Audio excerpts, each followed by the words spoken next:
Guys, আজকে স্পন্দন teaching হোমের আমাদের last class before hour Eid vacation. So এই ঈদ ভ্যাকেশনের মধ্যে শিক্ষার্থীদেরকে আমরা অনেক পড়া দিয়েছি, বাট যেহেতু আজকে লাস্ট ক্লাস তাই আমরা ওদেরকে কিছু ইউনিক কোশ্চেন জিজ্ঞেস করে আটকানোর ট্রাই করব। So stay with us. তো এখানে ক্লাস 9-10 এর অনেক শিক্ষার্থী আছে। তো আমি প্রথমে গার্লসদেরকে জিজ্ঞেস করবো, দেখি তাদের কি অবস্থা। তো আমার সাথে এখন আছে বাংলাদেশের টপ রেস্টুরেন্টগুলোর ব্র্যান্ড অ্যাম্বাসেডর নীলিমা। কিন্তু মজার ব্যাপার হচ্ছে, আমি আগে বলি, লেট মি ফিনিশ, ও রেস্টুরেন্ট নামে পারে না। ঠিক আছে, বলো একটু দেখি রেস্টুরেন্ট নামটা। আপনি আমাকে পেমেন্ট করেননি, আমি বলবো না। না, আমি কিন্তু করছি এটা প্রাইভেটলি। হ্যাঁ প্লিজ বলো তো একটু দেখি রেস্টুরেন্ট নাম করো তো।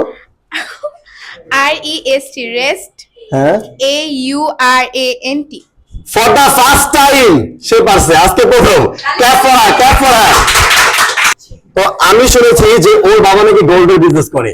সো আমি জিজ্ঞেস করবো, বলো তো আমার বাবা গোল্ডের বিজনেস করে, ইংরেজি কি হবে? My father deals in gold. Very good. Okay, next one. তো তোমার নাম কি?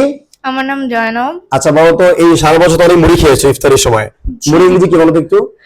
Puffed rice. বাহ, চমৎকার, ও পারে দেখি, ভেরি গুড। ওকে, তুমি একটু দাও তো। ওকে, তুমি বলো তো হোল্ড দা হর্সেস এর বাংলা কি? ধৈর্য ধরা অথবা সবর করা। বাহ, কিভাবে বলে এটা? এটা তো ইরাম ফ্রেজ। হোল্ড দা হর্সেস এর বাংলা হচ্ছে কি? ধৈর্য ধরা। ধৈর্য ধরা, keep patience. Okay, next one.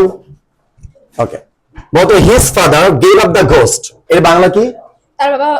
তার বাবা ভূত হয়ে গেছে। ভূত হয়ে গেছে? এটা কি কথা, তার বাবা ভূত হয়ে গেছে?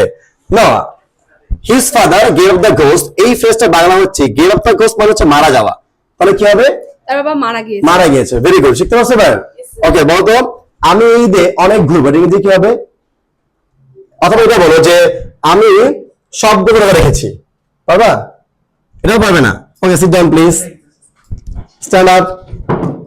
ওকে, মুড়ির সঙ্গে কি খায়? সোলাও তো খায়, তাই না? বলো তো সোলা ইংরেজি কি? Chick rice. Chick rice?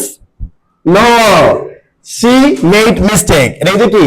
চিক পিস। কি হবে? চিক পিস। ওকে, বসো।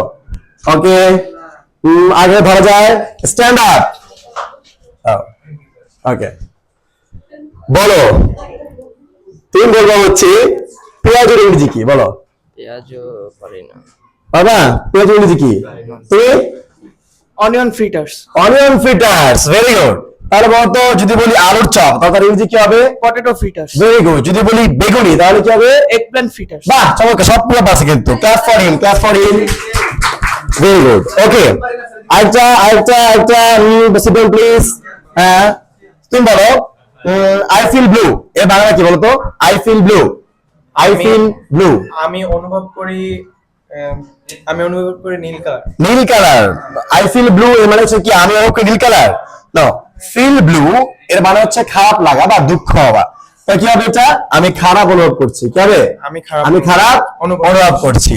তো আজকে কিন্তু আমরা আমাদের ক্লাসের অনেককে ইউনিক কোশ্চেন করেছি এবং সেখান থেকে তোমরাও শিখতে পারো যে রমজান মাসে যেগুলো ছিল তাই না, এবং হচ্ছে অন্যান্য ফ্রেজ এবং ইডারের ব্যবহার।